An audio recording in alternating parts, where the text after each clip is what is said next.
আল্লাহ মুমিনকে বলেন মুসলমান হইয়া মর, কোন বেঈমানকে বলেন নাই ওরে মুমিন। আমরা যারা এখানে মুমিন প্লাস মুসলমান, আবার আমাদের কেন বললেন মুসলমান হইয়া মরো? এই কথা বলার কারণ কি? মুমিন তো আমরা মুসলমান সব এক, আবার আল্লাহ কেন বললেন ও মুমিন মুসলমান হইয়া মরো? তাহলে কি আমরা মুমিন হইছি, মুসলমান হইতে পারি নাই? কেমন কেমন যেন একটু প্রশ্ন। আবার এক আয়াতে আল্লাহ বলেন ইয়া আইয়ুহাল্লাযীনা আমানু দুখুলু ফিস সিলমি কাফা ওয়া লা তাত্তাবিউ খুতুওয়াতিশ শাইতান ইন্নাহু লাকুম আদুউম মুবিন।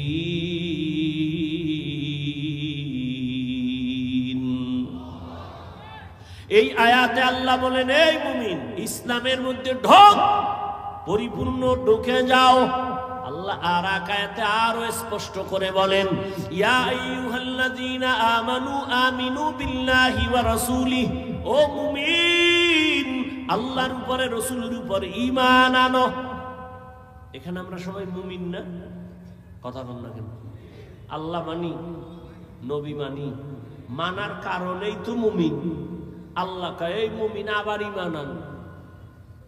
মুমিনের ডবল ঈমানের দাওয়াত কেন? এই জবাব দেওয়ার টাইম আমার নাই, থাকলেও আপনাদের ধৈর্য নেই। আছে? আল্লাহ কবুল করেন। আল্লাহ দুই জবাব দিছেন।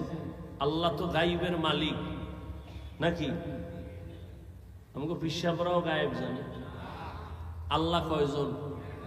সবাই বলেন আল্লাহ যে এক, কোন দিক থেকে এক বলেন? আল্লাহ কেমন এক যার কোনো দুই? আল্লাহ কেমন এক যার সমান কোন আল্লাহ? আল্লাহ তো এক যার সহযোগিতায় কেউ। আল্লাহর ক্ষমতার মতো কারো ক্ষমতা? আল্লাহর স্পেশাল কিছু গুণ আছে, এই গুণ আর কারো মধ্যে। কেউ যদি মনে মনে ভাবে আল্লাহর গুণ আরো কারো মধ্যে আছে, স্পেশাল গুণটা আরো কারো মধ্যে আছে, মনে করার নাম শিরিক। যারা মনে করবে তাদের নাম হলো মুশরিক। মুশরিকদের জন্য আল্লাহ জান্নাত হারাম করে দিয়েছেন।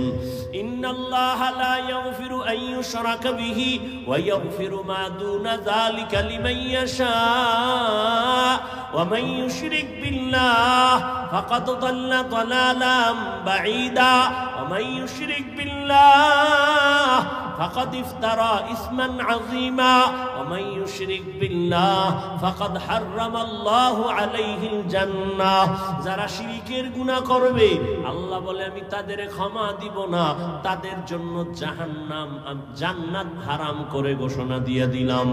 আল্লাহর মতো আল্লাহ আছে মনে করা শিরিক, আল্লাহর গুণের মতো কারো গুণ আছে মনে করার নাম শিরিক। যারা মনে করবে তাদের নাম মুশরিক। আল্লাহর স্পেশাল একটা গুণ হলো আল্লাহ গায়বের মালিক। কুল লা ইয়ালামু মান ফিস সামাওয়াতি ওয়াল আরদিল গায়বা ইল্লাল্লাহ। আল্লাহ বলেন হে নবী জানায়া দেন আসমানের বাসিন্দারা কেউ গায়ব জানে না। ও নবী জানায়া দেন জমিনের বাসিন্দারা কেউ গায়ব জানে না। কে জানেন? একমাত্র আল্লাহ। এরে নবীর উম্মত ভালো করে বুঝো, আল্লাহ পাক রব্বুল আলামিন বলেন আমি আল্লাহ এক, আমি আল্লাহর সাথে আর কারো অংশীদারিত্ব নাই। এরে নবীর উম্মতের দল, আল্লাহ পাক বলেন আমি গায়েব জানি। একটা পর্যায়ে আসবে আমার আখিরি নবীর উম্মতের মাঝে আমি আমি আমি আমি ভাব নিয়া বেঈমানের সাথে মোকাবেলা করার তুলনায় নিজেরা নিজেরা ঝগড়া করবে বেশি। আমরা বেশি বেশি করি না? আমরা নিজেদের মধ্যে তর্ক বেশি। আজ আমরা যদি একটু তর্ক বন্ধ করে সব যদি এক হাতে হাত রাখতাম, কিছু লাগবে না, আন্দোলনও লাগবে না, স্লোগানও লাগবে না, শুধু এক ময়দানে যদি সব আলেম আসতো, এইটা দেখাই বেঈমান আর নাস্তিকদের ঘুম হারাম হয়ে যাইত। আল্লাহ জানেন শেষ জমানায় মানুষ আমার উম্মত নবীর উম্মতের মাঝে মুমিনে মুমিনে ঝগড়া করবে, রক্তক্ষয়ী সংঘর্ষ লাগাবে, নিজেরা নিজেরা অহংকারী ভাব নিয়ে। কি কইব? কইবে নবী কাফেরের কাছে দাওয়াত দিছে, তোমরা মুমিন হইয়া কেন মুমিনের দাওয়াত দাও? এরকম ঝামেলা আছে না নাই? চট্টগ্রামে নাই? নবী দাওয়াত দিছে কাফেরের কাছে, ও তাবলীগওয়ালারা, তোমরা এক মুমিন আর এক মুমিনের কেন কালেমার দাওয়াত দাও? আল্লাহ কয় আমার কোরআন থেকে জবাব নিয়ে যাও। আমি আল্লাহ মুমিনকে ডবল দাওয়াত দিলাম, ইয়া আইয়ুহাল্লাযীনা আমানু আমিনু বিল্লাহ। আল্লাহ যদি মুমিনকে আবার ইমানের ডবল দাওয়াত দিতে পারে, আমরা মুসলমান কেন মুসলমানের দাওয়াত দিতে পারবো না? আমি তো বসেই বললাম যে আজকে বয়ান করব হিন্দুদের মন্দিরে, খ্রিস্টানদের গির্জায়। 12 মাস মুসলমানের পেছনে দৌড়ায়, ঘুমানোর টাইম নাই, পেটে ক্ষুধা। এই জন্য যুবকদের বলি, তুমি যত বন্ধুর পিছনে ঘুরো সব চান্দাবাজ আর ধান্দাবাজ। তোমার কলিজার নিঃস্বার্থ আপন বন্ধু একমাত্র, শুধুমাত্র, কেবলমাত্র উলামায়ে কেরাম। উলামায়ে কেরাম এই জাতিকে নিয়ে যেই ভাবাটা ভাবেন, পৃথিবীতে কেউ এই উম্মত নিয়ে, জাতি নিয়ে ভাবে না। সবাই নিজের চেয়ার নিয়ে ভাবে, দল নিয়ে ভাবে। উলামায়ে কেরাম নিজের চেয়ার, ইমামতি থাক না থাক টেনশন নাই, ওয়াজের স্টেজ থাক না থাক টেনশন নাই, নিজের মাইয়া পোলা স্ত্রী সন্তানের কোনো চিন্তা করে না, উম্মত নিয়েই চিন্তা করে। এই কারণে ছাত্র জনতার বৈষম্য বিরোধী আন্দোলনে সফলতার চাঁদ উদিত হওয়ার শপথ নিয়ে জান বাজি রেখে আলেম, তোলাবা, ওলামা সব মাঠে নামছেন। ক্ষমতার জন্য নামছিলেন? কোন আলেম বলছে উপদেষ্টারা সব নামো, আমরা বসবো? বলে নাই। জাতিকে জুলুম থেকে বাঁচাবার জন্য ওলামায়ে কেরাম বলছেন আমরা জাতির বন্ধু, কে চেয়ারে বসবে না বসবে জানার দরকার নাই, তবে জুলুম করলে ছাড় নাই। আবার আন্দোলন হবে। মুসলমানের আন্দোলন একবার না বারবার? মুসলমান জীবন একবার দেয় না বারবার? বারবার। এজন্য সেদিন চরমনাই বলে আসছি, লক্ষ লক্ষ মানুষের সামনে কাফনের কাপড় হাতে নিয়ে রেডি থাকো, আবার ডাক আসবে, আবার আন্দোলনে নামতে হবে। জালেমকে কোনো সুযোগ দেওয়া যাবে না। ভয় আছে কোনো? এই যে এত যুবক দেখতেছি, কেউরে দরকার নেই, আলিয়াও দরকার নেই, আমগো কওমির বড় ছাত্র ছোটটিরও দরকার নেই। আমাদের কওমির উলামা তোলাবা যারা বড়, এরা মাঠে নামলে খালি একটা বাঁশের লাঠি লইয়া, এই বাংলাদেশে নাস্তিক বেঈমানরা কথা বলার আগে আলেমদের অনুমতি নিতে বাধ্য হবে। কিন্তু ঝামেলাটা তো আপনারাই লাগাইছেন তলে তলে। এ উলামায়ে কেরাম যাও একটু কাছে আসে, ভক্তরা ফেসবুকে আকাম কইরা দূরে রাখে। কি কথা হয়? আলেমের বিরুদ্ধে যারা কলম ধরে, আমি সারা বাংলাদেশে বলছি, এরা মা বাবার অভিশপ্ত সন্তান। যে হোক, ওর কপালে মা বাবার অভিশাপ আছে, না হয় আলেমের বিরুদ্ধে কলম ধরতে পারে না। ও মরার আগে পঙ্গু হয়ে মরবে। জীবনে বহু দেখছি ছোট্ট বয়সে, বলার সময় নেই, আলেমের সাথে যারা বেয়াদবি করে ওরা মরার আগে মরে, মরার আগেই মরে। তুমি যদি বাইতুল মুকাররমের খতিব, তোমার কপালেও ভোগ আছে। কথার কথা। ওলামায়ে কেরামের ইজ্জত নিয়ে যারা টাল বাহানা করবে, এদের ছাড় নাই। আল্লাহ ধরে ফেলবেন। জুলুমের বিচার মরার আগে হবে, রাসূলের হাদিস। আল্লাহ জুলুম থেকে আমাদের সবাইকে হেফাজত করেন। ছাত্র এখানে অধিকাংশ যুবক। এক আন্দোলন দিয়ে তো বুঝছো ছাত্ররা কি পারে, বুঝা গেছে না? এত ভয় কেন? তার মানে এটা না যে কোনো মুরব্বী কোনো আলেমের সাথে বেয়াদবি হবে। খবরদার। মা বাবা হাজারো অন্যায় করলে কি সন্তান যুদ্ধ করবে? করবে? আমি উদাহরণটা এভাবে দেই, ইমাম সাহেব নামাজে দাঁড়াইছে মসজিদে, মাইক কানে লাগাইয়া মাগরিবের নামাজে। তো পাশে চায়ের দোকান, মাইকের বক্সের আওয়াজ বাইরে যায়, কটা বেনামাজি বয়ে বয়ে ডান হাতে বিড়ি টানে, বাম হাতে চা টানে। ও নামাজ লাগে না, ও দিল এমনি পরিষ্কার। তো ইমাম যে নামাজে দাঁড়াইছেন, তেলাওয়াত করতেছেন, নামাজে ভুল হতে পারে না পারে না? ভুল হলে কি করতে হবে বলেন? সত্য কথাটা বলেন। লোকমা দিতে হবে, তাই তো? কারণ ইমাম সাহেব আল্লাহর কি কুদরত, আলহামদু সূরায় ভুল হয়ে গেছে। চায়ের দোকানের বেনামাজি যেটি মূর্খ, এরাও ধৈর্য ফেলাইছে আলহামদু সূরার ভুল তো ধরা সহজ। একটা জিব্বায় কামড় দিয়া কয় কি, কয় ইমাম সাহেব তো ভুল করে লাইছে, লোকমা দে। ও চায়ের কাপ ধুইয়া জানালা দিয়া তাকায়, কয় ইমাম সাহেব কামটা ঠিক করেন নাই, তাড়াতাড়ি ঠিক করেন। কি দিছে? এটা লোকমা না বেয়াদবি? এটা লোকমা না গাদ্দারি? ভালো করে এই পয়েন্টটা মনে রাখবা আমার যুবক বাবারা। ইমামের ভুল হতেই পারে, লোকমাও দিতে হবে। তবে চায়ের দোকানের লোকগুলো গিয়ে জানালা দিয়ে যে লোকমা দিছে, এটা লোকমা না, এটা চূড়ান্ত গাদ্দারি আর বেঈমানি আর বেয়াদবি। কারণ লোকমা কেমনে দিবে? সিস্টেম আছে না? কি সিস্টেম? পিছনে যে থাকবে আরে কলার ধইরা পিছনে লয়ে যে তোমার যোগ্যতা নাই না। ইমামের পেছনে লোকমা দিতে হবে, দিতে হবে। তো কারা দিবে? মুসল্লিরা। মুসল্লিরা দিবে মানে কি 500 মুসল্লি সব জোরে চিৎকার দিবে? সবাই যদি একসাথে লোকমার নিয়ত একটা চিৎকার দেয়, ইমাম তো জায়গায় শেষ। কি নিয়ম? কি ইমামের পেছনে একজন যোগ্য ব্যক্তি দাঁড়াবেন, সভাপতি, সেক্রেটারি তো যোগ্য ব্যক্তি, এলাকার বড় সুদখোর, এই ইমাম সাহেবের পিছনে দাঁড়াবেন নাকি? একজন ভালো যোগ্য ব্যক্তি দাঁড়াবেন যে ইমাম সাহেব যদি একটা জের জবরেরও ব্যবধান হয় আর আয়াতের অর্থ বিকৃতি হয়ে যায়, পেছন থেকে লোকমা দিবেন আদবের সাথে।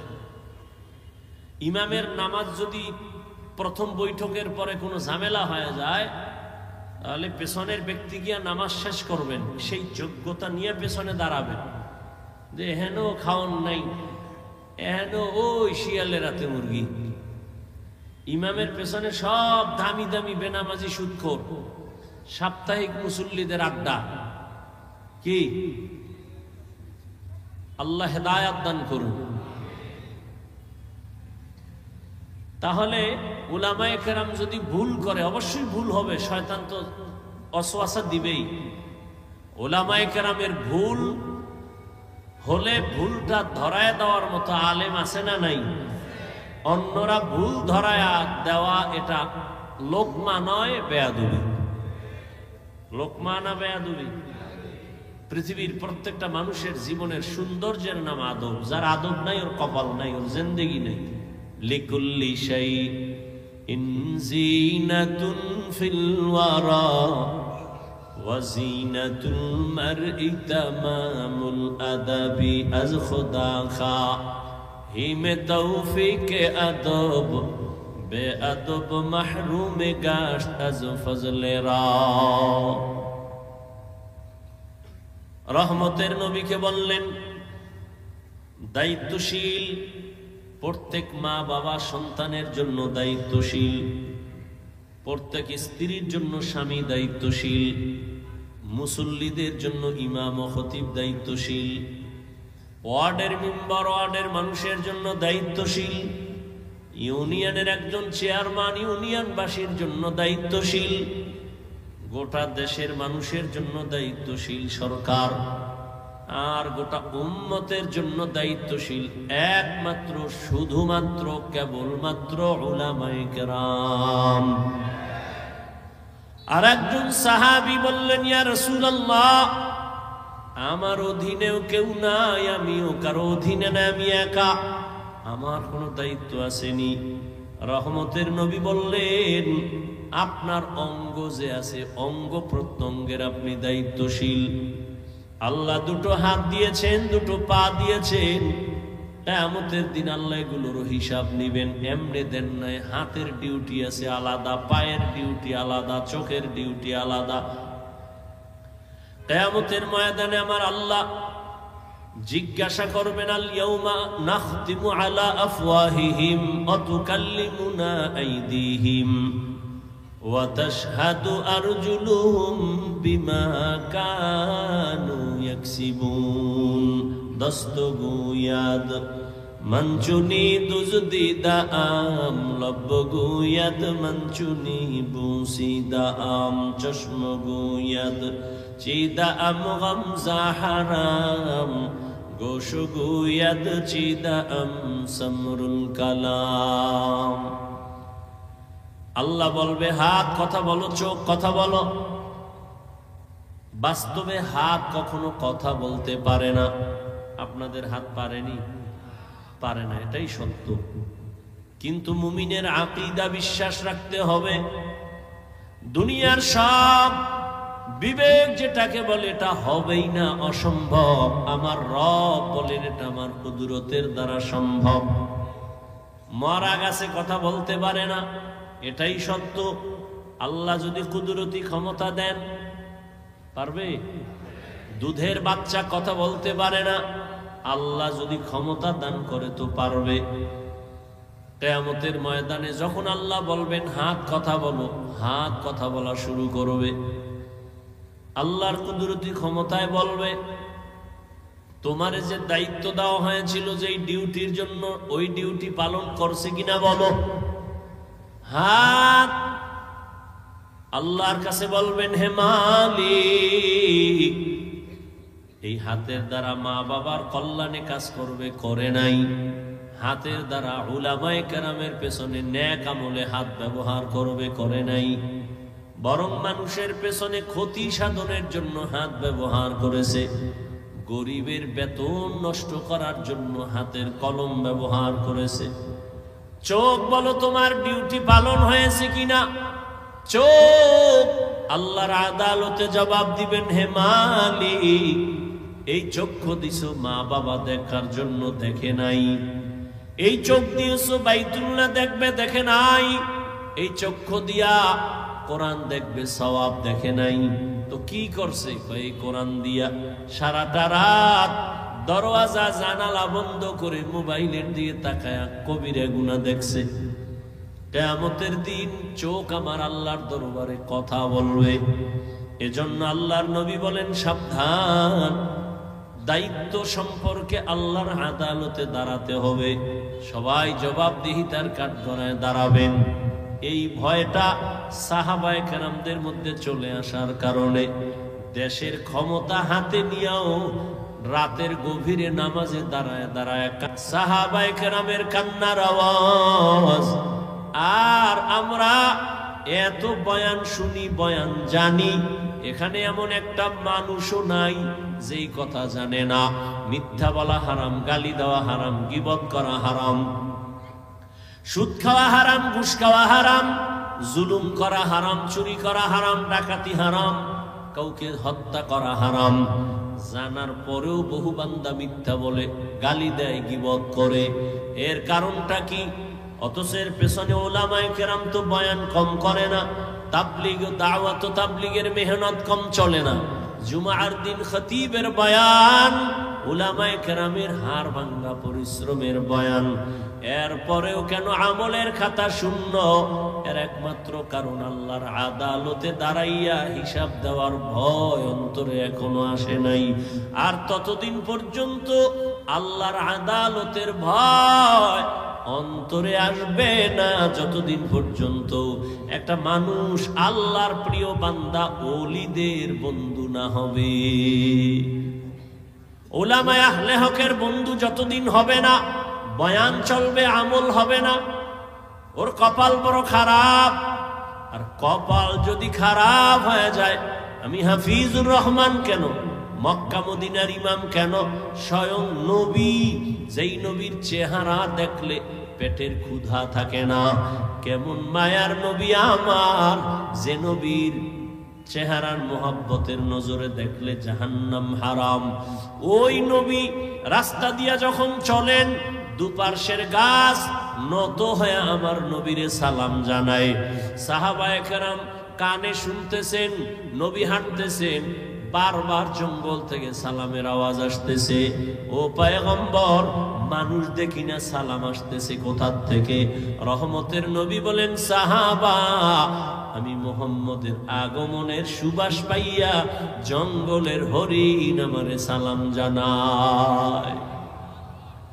যেই নবীর চেহারা দেখলে ক্ষুধা থাকে না, ওই নবীকে 13টা বছর পাশে সামনে দাঁড়ায় 13 বছর দেখলো, বয়ান শুনলো, কপালে কালেমা আসে নাই। এত বড় বেঈমানের নাম জানেননি? কথা বলেন, কথা বলতে কি সমস্যা আপনার? এমনি দি দোকানে বইয়া গরম বানায় ভালো, মসজিদে গরম, যেখানে কথা প্রয়োজন সেখানে বলবেন না। এত বড় নিকৃষ্ট বেঈমান 13টা বছর আবু জাহাল নবীজিকে দেখলো, বয়ান শুনলো, কালেমা পড়ে নাই। এর নাম কফাল।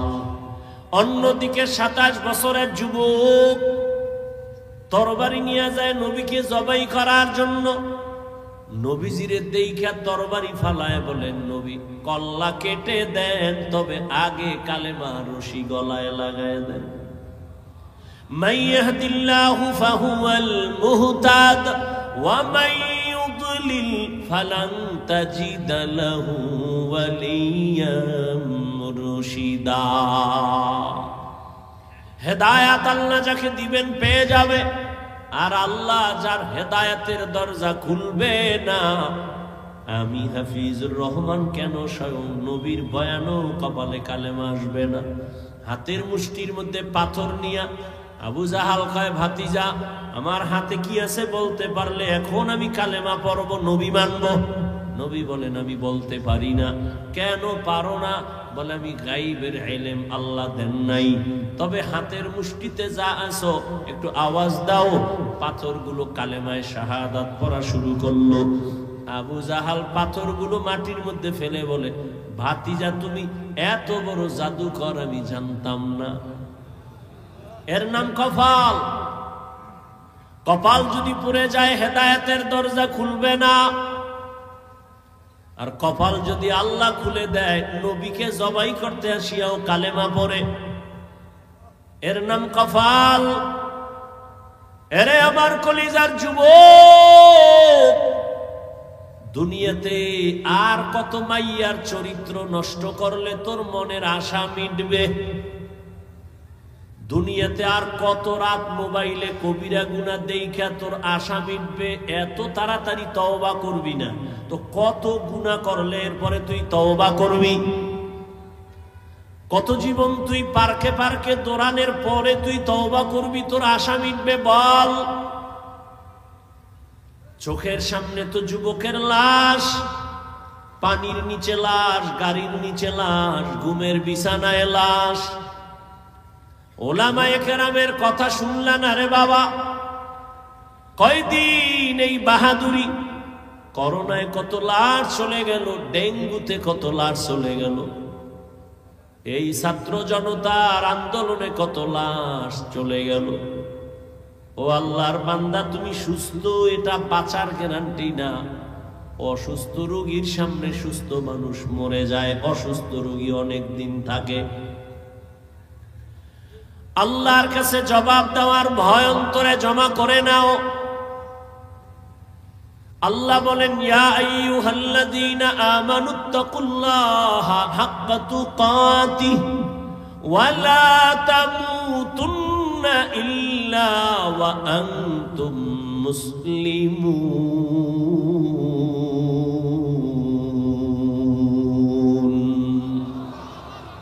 আল্লাহ বলেন, আমাকে ভয় করার মতো হক আদায় করে ভয় করো।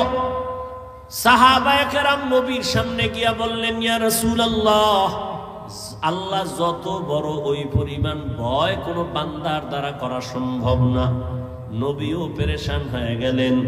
জিবরাইল আমিন আসলেন আল্লাহর অর্ডারে আয়াত নিয়া, নবীরে গিয়া জানায় দাও ইত্তাকিল্লাহা মাস্তাতাতুম, আমার হক আদায় করার দরকার নাই, বরং বান্দা যেন তার সাধ্যমতো আমি আল্লাহর ভয় অন্তরে নিয়ে চলে। আর একটা সতর্কবাণী শুনায় দাও, মুসলমান না হয়ে যেন কবরে না যায়।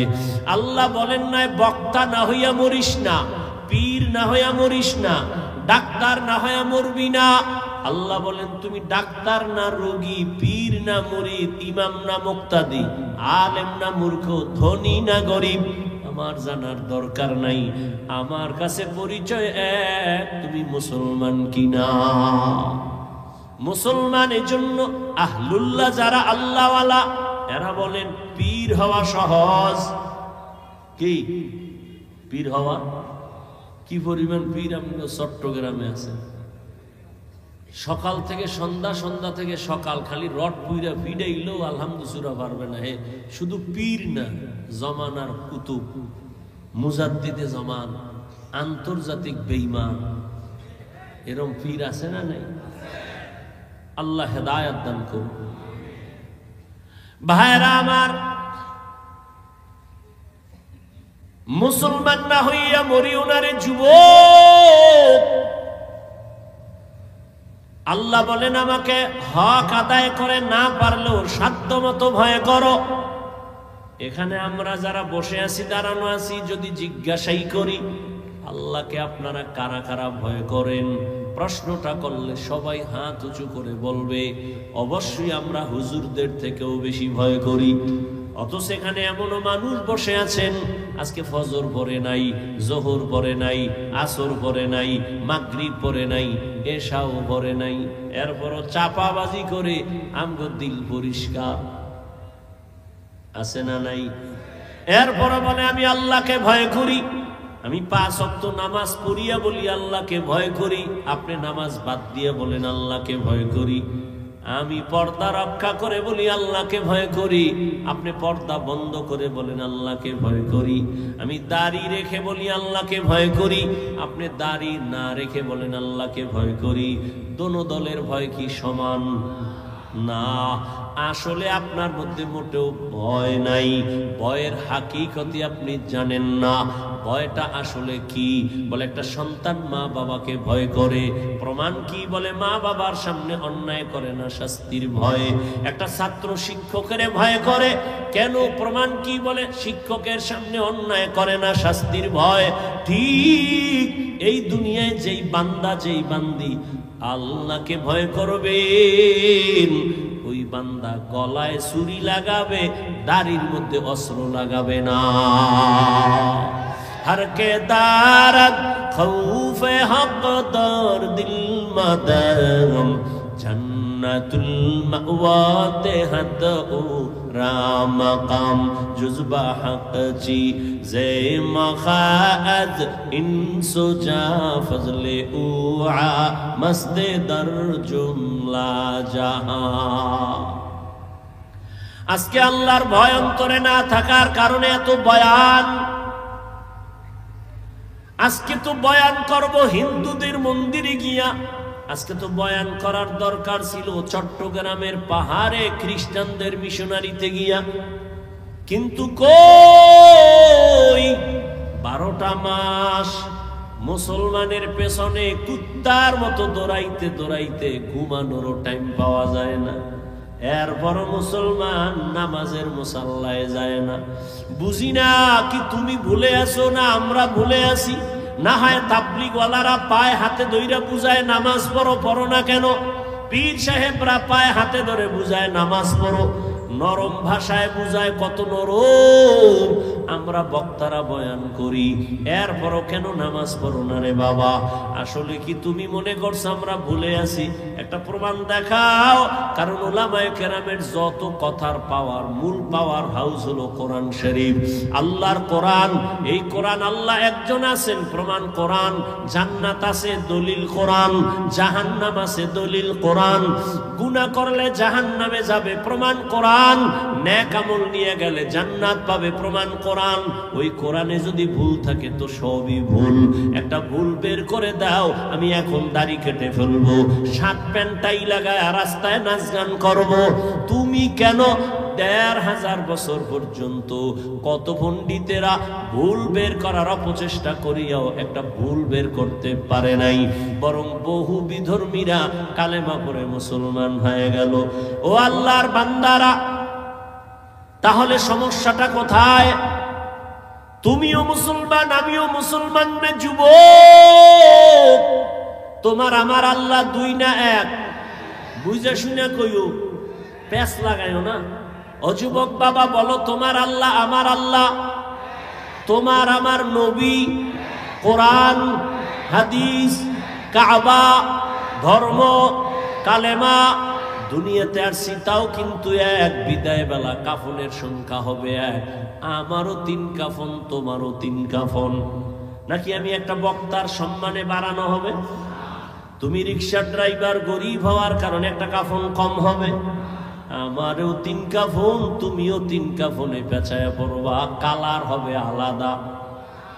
কি কালারও এক, কাফনের উপরে লেখা থাকবে বড় হুজুরের লাশ। হ্যাঁ, তা এত মাস্তানি কেন, এত ভাব কেন? আজ আমি বক্তা বক্তা ভাব, তুমি টাকার ক্ষমতার ভাব। কাফনে যেদিন ঢুকবা সেদিন সব বাহাদুরি বন্ধ হয়ে যাবে। কে ধনী, কে গরিব, কে আলেম, কে মূর্খ, কে ইমাম, কে মুক্তাদি, কাফনে লেখা থাকবে। সব লাশগুলো একাকার হয়ে এক। কবরে রাখার পরে প্রশ্ন হবে 3টা, তাও এক। রবের পরিচয় দাও, ধর্মের পরিচয় দাও, রাহমাতুল লিল আলামিনের পরিচয় দাও। নবী বলেন, যারা এই 3 প্রশ্নের জবাব দিবে তাদের কবর হবে রওজাতুম মির রিয়াজিল জান্নাহ। আর যারা জবাব দিতে পারবে না তাদের কবর হবে হুফরাতুম মিন হুফারিন নার। কে জবাব দিতে পারবে? হুজুরেরা গ্যারান্টি নাই। যদি হুজুরেরা জবাব দিতে পারার গ্যারান্টি থাকতো, জান্নাতের টিকিট হাতে পাইয়া সাহাবায়ে কেরাম জীবনভর কান্না করতেন না। রহমতের নবী বলেন, আমি তো আয়েশার হুজুরায় এশার নামাজ পড়ে ঘুমায় গেছি। আমি ঘুমাইলে শুধু চোখ আমার বন্ধ, অন্তর আমার ঘুমায় না। আমার মাথার পাশেই তো আমার মসজিদে নববী। হঠাৎ ঘুমের মধ্যে গভীর রাত, কানের মধ্যে কান্নার আওয়াজ আসতেছে। এই রাতের বেলাকে কান্না করে আমি সজাগ হইয়া নজর করে দেখলাম আমার মসজিদের মধ্যে কে যেন নামাজে দাঁড়ায় কান্না করে। আমি আস্তে উঠলাম, উঠা বের হয়ে গেলাম। ভিতরে তাকাইয়া দেখি জান্নাতের 1 নম্বর সাহাবী আমার আবু বকর গভীর রাতে নামাজে দাঁড়ায় দাঁড়ায় কান্না করে। আমি নবী অপেক্ষা করলাম। আবু বকর নামাজ শেষ, আমাকে দেখে আশ্চর্য। আমি জিজ্ঞাসা করলাম, আবু বকর আপনি নামাজে দাঁড়ায় কাঁদলেন কেন গভীর রাতে? আবু বকর বলেন, ইয়া রাসূলুল্লাহ, আল্লাহর আদালতে দাঁড়াইয়া হিসাব দেওয়ার ভয় আমি কান্না করেছি। কিয়ামতের ময়দান আপনিই তো বয়ান করেছেন, সব নারী পুরুষ উলঙ্গ দাঁড়াবে, সূর্য মাথার উপরে নেমে আসবে, জাহান্নামের গরমের তাপ, নবীরা পর্যন্ত কান্না শুরু করবেন, এত কঠিন হবে হালাত।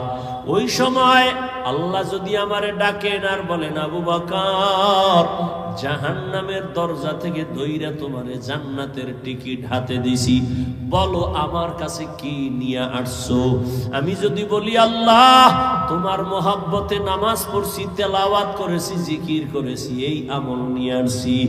আল্লাহ যদি বলে ফেলে, আবু বকর তোমার আমল আমার কাছে পছন্দ হয় নাই, আমার জান্নাত আমারে দাও, তোমার আমল নিয়ে জাহান্নামে যাও। জাহান্নামের ভয়, আমার হাতে জাহান্নামের হ্যান্ডকাপ লেগে যাবে। সাহাবায়ে কেরাম জান্নাতের টিকিট পাইয়া যদি নামাজে দাঁড়ায় সারা জিন্দেগি কান্না করেন, তুমি আমি কে? তোমার আমার তো কোনো হিসাবই নাই।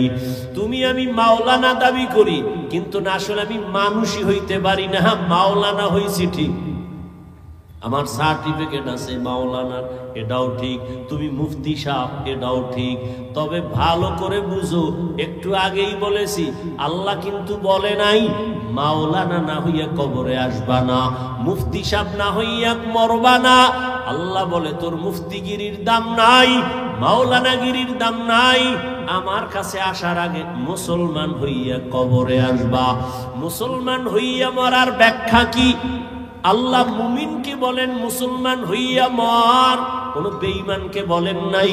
ওরে মুমিন আমরা যারা এখানে মুমিন প্লাস মুসলমান, আবার আমাদের কেন বললেন মুসলমান হইয়া মরো? এই কথা বলার কারণ কি? মুমিন তো আমরা মুসলমান সব এক, আবার আল্লাহ কেন বললেন ও মুমিন মুসলমান হইয়া মরো? তাহলে কি আমরা মুমিন হইছি, মুসলমান হইতে পারি নাই? কেমন কেমন যেন একটু প্রশ্ন। আবার এক আয়াতে আল্লাহ বলেন ইয়া আইয়ুহাল্লাযীনা আমানু দুখুলু ফিস সিলমি কাফা ওয়া লা তাত্তাবিউ খুতুওয়াতিশ শাইতান ইন্নাহু লাকুম আদুউম মুবিন।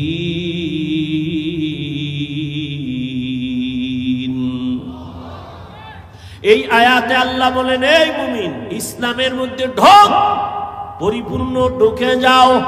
আল্লাহ আর এক আয়াতে আরো স্পষ্ট করে বলেন ইয়া আইয়ুহাল্লাযীনা আমানু আমিনু বিল্লাহি ওয়া রাসূলিহি, ও মুমিন আল্লাহর উপরে রাসূলের উপরে ঈমান আনো। এখানে আমরা সবাই মুমিন না? কথা বল না কেন? আল্লাহ মানি, নবী মানি, মানার কারণেই তো মুমিন। আল্লাহ কয় এই মুমিন আবার ঈমান আন। মুমিনের ডবল ঈমানের দাওয়াত কেন? এই জবাব দেওয়ার টাইম আমার নাই, থাকলেও আপনাদের ধৈর্য নেই। আছে? আল্লাহ কবুল করেন। আল্লাহ দুই জবাব দিছেন। আল্লাহ তো গায়েবের মালিক নাকি? আমাকে পিসাবরাও গায়েব জানে। আল্লাহ কয়জন? সবাই বলেন আল্লাহ যে এক, কোন দিক থেকে এক বলেন? আল্লাহ কেমন এক যার কোনো দুই? আল্লাহ কেমন এক যার সমান কোন আল্লাহ? আল্লাহ তো এক যার সহযোগিতায় কেউ। আল্লাহর ক্ষমতার মতো কারো ক্ষমতা? আল্লাহর স্পেশাল কিছু গুণ আছে, এই গুণ আর কারো মধ্যে। কেউ যদি মনে মনে ভাবে আল্লাহর গুণ আরো কারো মধ্যে আছে, স্পেশাল গুণটা আরো কারো মধ্যে আছে, মনে করার নাম শিরিক। যারা মনে করবে তাদের নাম হলো মুশরিক। মুশরিকদের জন্য আল্লাহ জান্নাত হারাম করে দিয়েছেন। ইন্নাল্লাহা লা ইয়াগফিরু আন ইউশরাকা বিহি ওয়া ইয়াগফিরু মা দুনা যালিকা লিমান ইয়াশা ওয়া মান ইউশরিক বিল্লাহ ফাকাদ দাল্লা দালালাম বাঈদা ওয়া মান ইউশরিক বিল্লাহ ফাকাদ ইফতারা ইসমান আযীমা ওয়া মান ইউশরিক বিল্লাহ ফাকাদ হারামাল্লাহু আলাইহিল জান্নাহ। যারা শিরকের গুনাহ করবে আল্লাহ বলে আমি তাদের ক্ষমা দিব না, তাদের জন্য জাহান্নাম, জান্নাত হারাম করে ঘোষণা দিয়ে দিলাম। আল্লাহর মতো আল্লাহ আছে মনে করা শিরিক। আল্লাহর গুণের মতো কারো গুণ আছে মনে করার নাম শিরিক। যারা মনে করবে তাদের নাম মুশরিক। আল্লাহর স্পেশাল একটা গুণ হলো আল্লাহ গায়বের মালিক। কুল্লা ইয়ালামু মান ফিস সামাওয়াতি ওয়াল আরদিল গায়বা ইল্লাল্লাহ। আল্লাহ বলেন হে নবী জানায়া দেন আসমানের বাসিন্দারা কেউ গায়ব জানে না। ও নবী জানায়া দেন জমিনের বাসিন্দারা কেউ গায়ব জানে না। কে জানেন? একমাত্র আল্লাহ। এরে নবীর উম্মত ভালো করে বুঝো, আল্লাহ পাক রব্বুল আলামিন বলেন আমি আল্লাহ এক, আমি আল্লাহর সাথে আর কারো অংশীদারিত্ব নাই। এরে নবীর উম্মতের দল, আল্লাহ পাক বলেন আমি গায়েব জানি। একটা পর্যায়ে আসবে আমার আখিরি নবীর উম্মতের মাঝে আমি আমি আমি আমি ভাব নিয়া বেঈমানের সাথে মোকাবেলা করার তুলনায় নিজেরা নিজেরা ঝগড়া করবে বেশি। আমরা বেশি বেশি করি না? আমরা নিজেদের মধ্যে তর্ক বেশি, আজ আমরা যদি একটু তর্ক বন্ধ করে সব যদি এক হাতে হাত রাখতাম, কিছু লাগবে না, আন্দোলনও লাগবে না, স্লোগানও লাগবে না, শুধু এক ময়দানে যদি সব আলেম আসতো, এইটা দেখাই বেঈমান আর নাস্তিকদের ঘুম হারাম হয়ে যাইত। আল্লাহ জানেন শেষ জমানায় মানুষ আমার উম্মত নবীর উম্মতের মাঝে মুমিনে মুমিনে ঝগড়া করবে, রক্তক্ষয়ী সংঘর্ষ লাগাবে, নিজেরা অহংকারী ভাব নিয়ে। কি কইব? কইবে নবী কাফেরের কাছে দাওয়াত দিছে, তোমরা মুমিন হইয়া কেন মুমিনের দাওয়াত দাও? এরকম ঝামেলা আছে না নাই? চট্টগ্রামে নাই? নবী দাওয়াত দিছে কাফেরের কাছে, ও তাবলীগওয়ালারা, তোমরা এক মুমিন আর এক মুমিনের কেন কালেমার দাওয়াত দাও? আল্লাহ কয় আমার কোরআন থেকে জবাব নিয়ে যাও। আমি আল্লাহ মুমিনকে ডবল দাওয়াত দিলাম, ইয়া আইয়ুহাল্লাযীনা আমানু আমিনু বিল্লাহ। আল্লাহ যদি মুমিনকে আবার ইমানের ডবল দাওয়াত দিতে পারে, আমরা মুসলমান কেন মুসলমানের দাওয়াত দিতে পারবো না? আমি তো বসেই বললাম যে আজকে বয়ান করব হিন্দুদের মন্দিরে, খ্রিস্টানদের গির্জায়।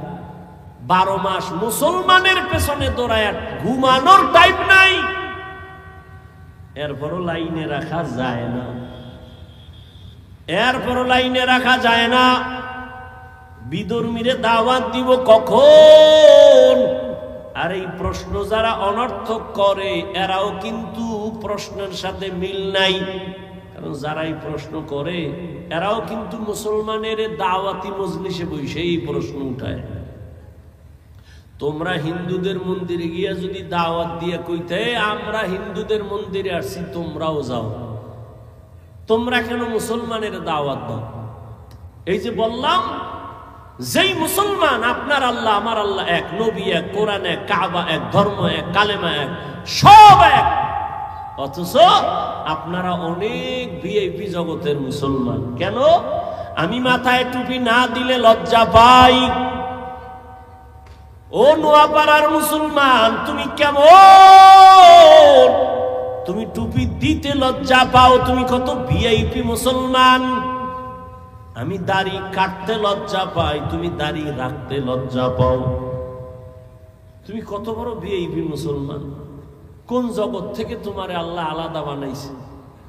আমি নামাজ না পড়লে লজ্জা পাই, তুমি কেমন মুসলমান নামাজ পড়তে গেলে লজ্জা পাও? ও যুবক, আমি দাড়ি কাটতে লজ্জা পাই, তুমি দাড়ি রাখতে লজ্জা পাও। শুধু কি লজ্জা পায়, আবার উল্টা আমাকে প্রশ্ন দিয়ে আটকানের লেগে বয়ে থাকে। দাড়ি না রাখলে অসুবিধা কি? টুপি না পরলে অসুবিধা কি? কত বড় বেয়াদব যে একটা মুসলমান রসুলের উম্মত হইয়া দাড়ি রাখতে পারে না, নামাজ পড়তে পারে না, সে দিল নরম কইরা হুজুরে রেখে, হুজুর নবীর আদর্শ মানতে পারি না, একটু দোয়া কইরেন, চেষ্টা করুন। এটা না আদব? কত বড় বেয়াদব হইলে অন্তরের মধ্যে প্রশ্ন রেডি রাখছে, হুজুরে জিগাইলি আমি প্রশ্ন ছুড়ে দিব। টুপি না পরলে অসুবিধা কি? দাড়ি না রাখলে অসুবিধা কি?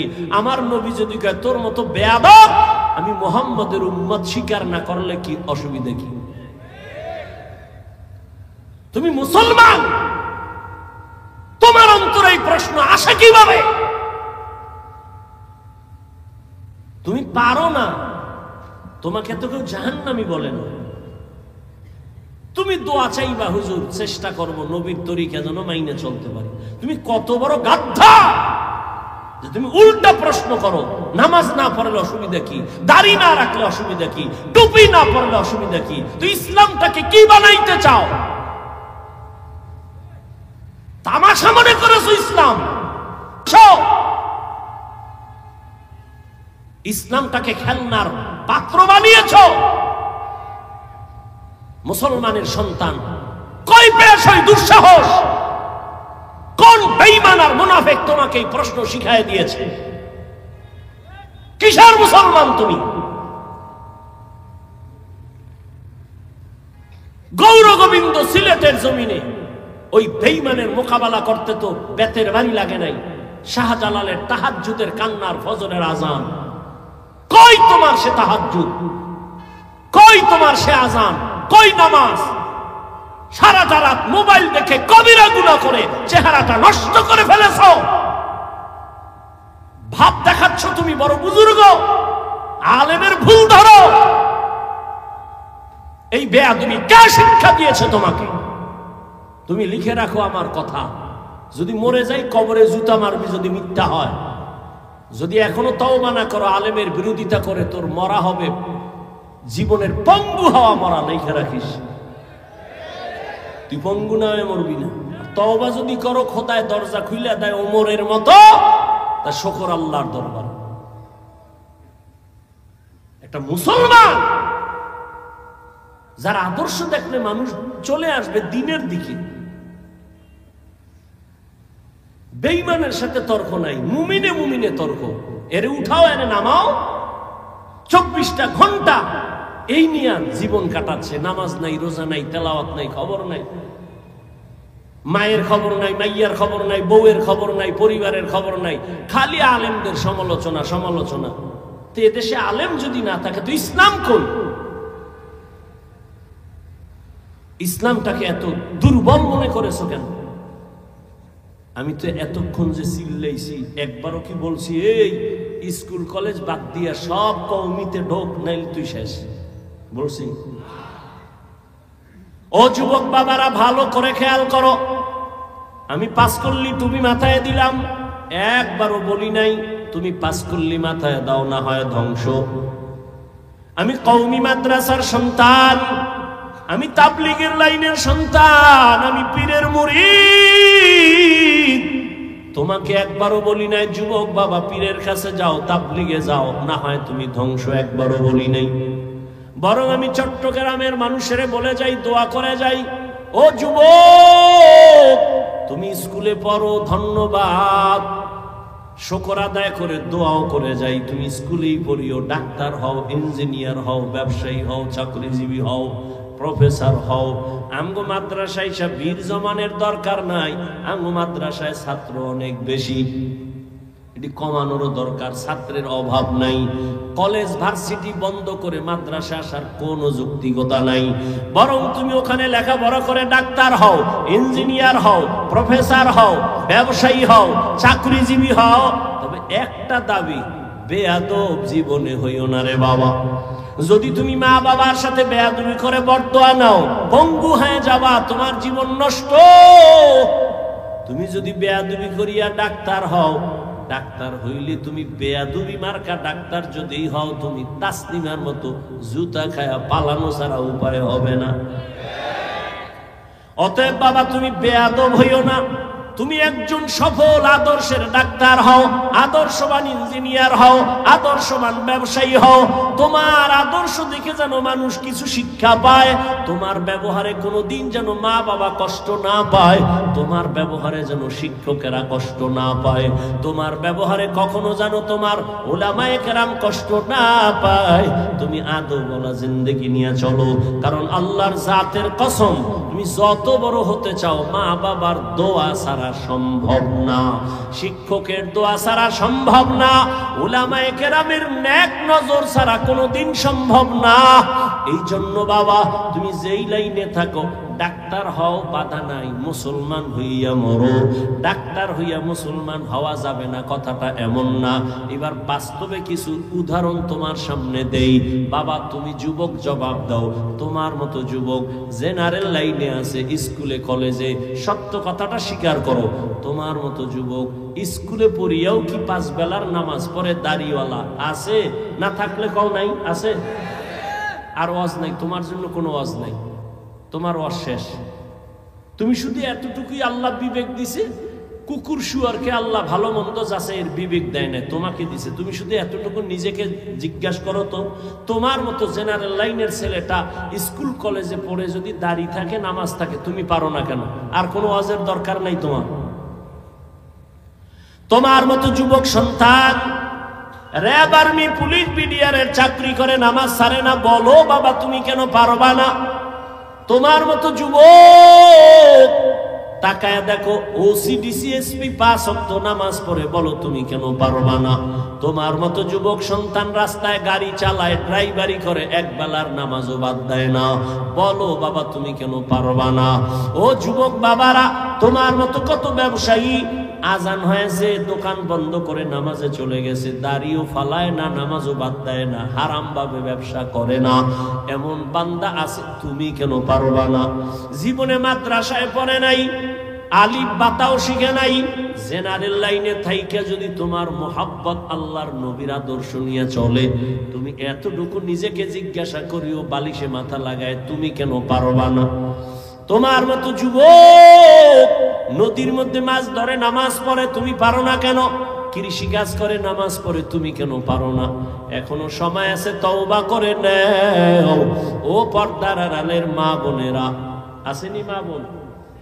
হ্যাঁ, এরে আম্মা জানেরা, বোনেরা, আপনাদের সন্তানদেরকে নিয়ে যত কথাই আমি শুনাইলাম, এই কথা বাস্তবায়ন হবে না যদি আপনাদের চেষ্টা না থাকে, দোয়া না থাকে।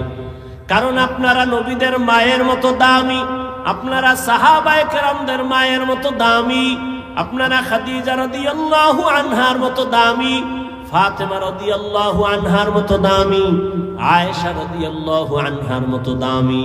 এরে আম্মা জান, আপনারা ইসমাঈল নবীর মা হাজরা আলাইহা সালামের মতো দামি, আপনারা ঈসা নবীর মা মারিয়াম আলাইহা সালামের মতো দামি। জীবনের বড়, দুনিয়ার বড় এক বেঈমান ফেরাউন, জানেননি তার স্ত্রীর নাম কি? আসিয়া।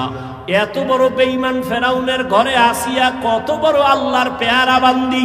রহমতের নবী বলেন, কিয়ামতের দিন জান্নাতে আসিয়ার সাথে আমার বিবাহের বন্ধন হয়ে যাবে।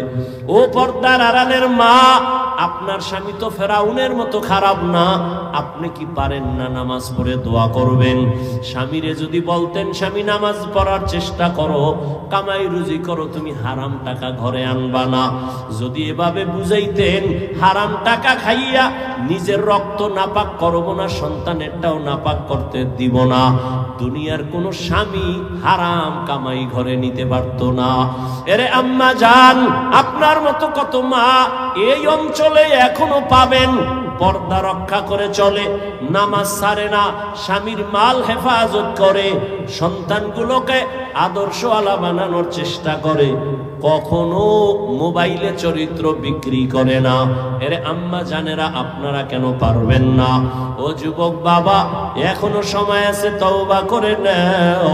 জীবনে তো কম নামাজ ছাড়লা না, মনে চাইছে পার্কে যাবা, দৌড়ায় গেছো, কেউ বাধা দিছে ফিরো নাই, মনে চাইছে গুনাহ করবা, করেছো, বাধা মানো নাই, মনে চাইছে নামাজ পড়বা না, পড়ো নাই, হাজার মানুষ বুঝাইছে নামাজ পড়ো নাই, আর কত বাহাদুরি করবা? এখনো সময় আছে, তওবা করে নাও। মনে মনে আল্লাহকে বলো, হে মালিক, জীবনে আর নামাজ ছাড়বো না, আর দাড়ি কাটবো না, বেপরদায় চলবো না, মা বাবার সাথে বেয়াদবি করব না, শিক্ষকের দোয়া নিয়া, উলামায়ে কেরামের পরামর্শ নিয়া, নবীজির তরিকা মেনে চলবো, মা বাবার দোয়া নিয়ে চলবো। জীবনে তো গুনাহ কম করি নাই, মনে মনে আল্লাহকে বলো, হে আল্লাহ, দুনিয়াতে আমার মতো গুনাহগার কেউ নাই, শয়তানের ধোকায় জীবনে অনেক গুনাহ করেছি, আজ থেকে তৈরি হয়ে গেলাম, আমার মতো যুবক যদি জেনারেল লাইনে থাকিয়া নামাজ পড়ে, আমি কেন পারবো না? ও আল্লাহ, তুমি তো হায়াতের মালিক, রিজিকের মালিক, সম্মানের মালিক, আজ থেকে আর নামাজ ছাড়বো না, দাড়ি কাটবো না। ও আমার যুবক বাবারা, কার পেছনে পইরা নামাজ ছাড়ছো? কার কিছু টাকা পাওয়ার জন্য কার পেছনে ঘুরে গিয়া দাড়ি কাটছো? ও তো তোমার বন্ধু না, স্বার্থে আঘাত লাগলে তোমাকে চিনবে না, ওর পেছনে পড়ছো। তুমি আজ অসুস্থ হয়ে গেলে তোমার মোবাইলের নাম্বারটা ডিলিট করে ফেলবে, জীবনে তোমার সাহায্য আর আসবে না, দল থেকে নাম কাটবে, কল্লা পর্যন্ত কেটে দিবে। কার পেছনে পড়িয়া 2 টাকা পাওয়ার লোভে নামাজ হারাইছো, দাড়ি কাটছো, বেপরদায় চলতেছো, এরা সব ধান্দাবাজ আর চান্দাবাজ, এরা তোমার আপন কোনো বন্ধু না। এই দুনিয়ায় তোমার আপন বন্ধু উলামায়ে কেরাম। ওই উলামায়ে কেরামের দোয়া নিয়ে সামনে আগাও। ওরে তুমি বিপদে পড়লে কেউ নাই, কেউ যাবে না, কিন্তু উলামায়ে কেরাম কলিজা ভরে দোয়া করবে, কোনোদিন বরদোয়া করবে না। এখনো সময় আছে, তওবা করে নাও। রিজিকের মালিক কে? তাহলে কার পিছনে ঘুরে নামাজ ছাড়ছো? রিজিক তো আল্লাহ দিবে, তুমি বেনামাজির পিছনে দৌড়াও কেন? আল্লাহ রিজিক দিবে। গর্তের পিপিলিকার খানা কে দেয়? জঙ্গলের প্রাণীর খানা কে দেন? নদীর মধ্যে হাজারো লাখো মাছের খানা কে দেন? ওরা দামি না আমরা দামি? ওদের যদি আল্লাহ দিতে পারে, আমগো পারবেন না? তাহলে পাগল হয়ে দৌড়াও কেন বেনামাজির পেছনে, সুদের পেছনে? এখনো সময় আছে, তওবা করে নাও। মরিয়া গেল আর নামাজ ছাড়বা না, বেপরদায় চলবা না। নবীর তরিকা মেনে উলামায়ে কেরামের পরামর্শ নিয়া, মা বাবার দোয়া, শিক্ষকের দোয়া নিয়া চলবা। তওবা করার মতো যদি অন্তর তৈরি হয়ে থাকে, কপালে যদি আবু জাহেলের মতো না হয়, ওমরের মতো অন্তর থাকে যে মরিয়া গেল আর নামাজ ছাড়বো না, দাড়ি কাটবো না, মা বাবার বরদোয়া নিব না, শিক্ষকের দোয়া নিয়ে, উলামায়ে কেরামের পরামর্শ নিয়ে চলবো নবীর তরিকায়। যদি তওবার নিয়ত হয়, খাঁটি তওবার নিয়ত যাদের আছে, মুনাফিকি না, অন্তরে না থাকে, খাঁটি তওবার নিয়তে দুটো হাত আমার আল্লাহকে দেখাইয়া দাও। আয় আল্লাহ, হাতগুলো কবুল করে নেন, তওবা কবুল করে নেন। তওবার উপরে মজবুত হইয়া চলার মতো তৌফিক দান করেন, আমিন।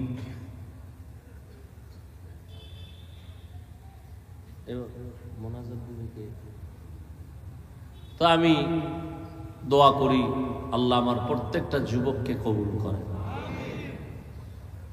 নামাজ পড়া লাগবে তো ইনশাআল্লাহ, সপ্তাহে একদিন, সব সময়। আল্লাহ কবুল করেন। তওবার উপরে চলতে পারি, আদব নিয়ে চলতে পারি, বেয়াদবির থেকে আমাদেরকে হেফাজত করেন। দোয়া করবেন, হযরত দোয়া করে যান, দোয়া বরকতি জিনিস। সুবহানাল্লাহ না, আপনি করে দেন। আলহামদুলিল্লাহি রাব্বিল আলামিন, ওয়াসসালাতু ওয়াসসালামু আলা সাইয়্যিদিল আমবিয়াই ওয়াল মুরসালিন ওয়া আলা আলিহি ওয়া আসহাবিহি আজমাইন। ইয়া আরহামার রাহিমিন, ইয়া আরহামার রাহিমিন, ইয়া আরহামার রাহিমিন। রব্বিরহামহুমা কামা রব্বায়ানি সগীরা। اللهم إنك عفو كريم تحب العفو فاعف عنا. اللهم إنا نسألك رضاك والجنة ونعوذ بك من سخطك والنار.